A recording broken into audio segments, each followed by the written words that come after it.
Hi mga labs, another update for dun sa bago kong ini-introduce na online cash out. Okay?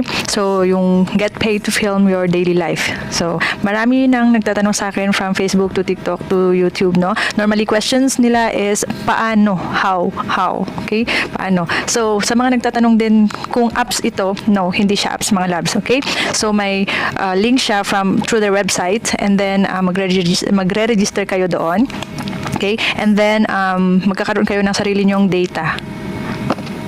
Or what I mean is sarili nyong dashboard. So doon nyo makikita yung in-uploads nyo, magkano yung earnings, magkano yung binayad sa every uploads ng videos nyo. And basically, ang kailangan nyo lang is cellphone nyo na may 0.6 or 0.5 na wide range ng video.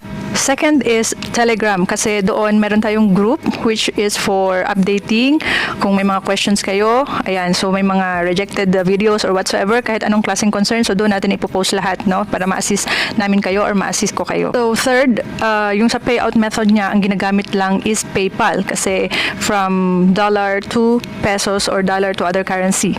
So ganun siya mga labs. Kaya sabi ko nga earlier, kailangan may PayPal, Telegram, tsaka yung phone nyo may 0.06 and 0.5 wide range na yung camera.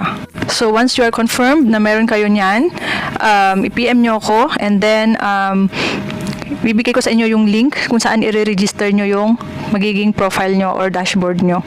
Pang-apat, so after ng registration nyo, meron mga questions to be answered doon. So please be honest kung ano yung naka-question doon, kung ano yung totoong answer nyo, yun lang yun at hindi kayo magfa-fabricate. And then yung type of phone nyo, kailangan yung totoo lang din kasi matitrace nila yan.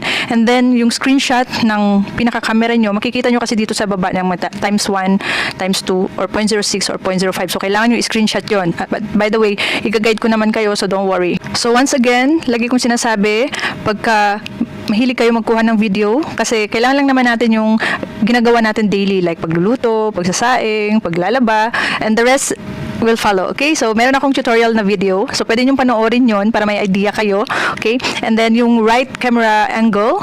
Ayan. So, with my next video, guys. Okay? So, anything, just message me directly or on the comment section.